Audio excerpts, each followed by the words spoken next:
আমাদের রায়গঞ্জে তো এক্সপো মেলা শুরু হয়েছে কিছুদিন হলো, ওই 3-4 দিন বোধহয় হয়েছে। তো আমরা সবাই মিলে মেলায় চলে গিয়েছিলাম, আমি, বুনু, আমার বর আর পৃথু। আর পৃথু জানো তো, ওর মিমিকে পেলে আমার কোলেও উঠবে না, ওর মিমির কোলেই থাকবে। তো ওর মিমির কোল থেকে নামবে না, তাই ওর মিমি কোলে করে নিয়ে ওকে ঘুরছে।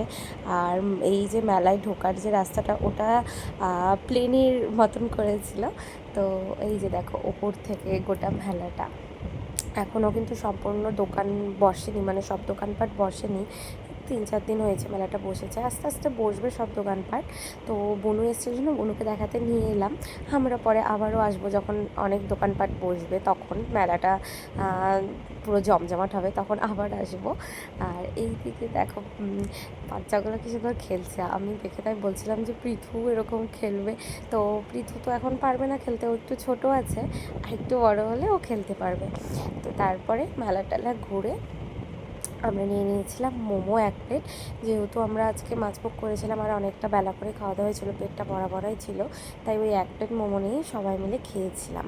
মোমোটা খেতে ভীষণই টেস্টি ছিল, খুব ভালো লেগেছিলো, স্যুপটাও খুবই ভালো ছিল। মোমো খেয়ে এবার আমরা মেলা থেকে বেরিয়ে যাচ্ছি। আর পৃথু আবারও যাবে মেলায়, তাই দেখো যে তোর মিমিকে টেনে টেনে নিয়ে যাচ্ছে, তো মিমি বুঝিয়ে বাজিয়ে ওকে মেলা থেকে নিয়ে আসছে আর কি। তো তারপরে মেলা থেকে বেরিয়ে আমরা একটা কোল্ড ড্রিঙ্কস নিয়ে নিলাম, তার এখানে ঠান্ডা ঠান্ডা লস্যিও নিয়ে নিয়েছিলাম, আর এটা ছিল ড্রাই ফ্রুট লস্যি।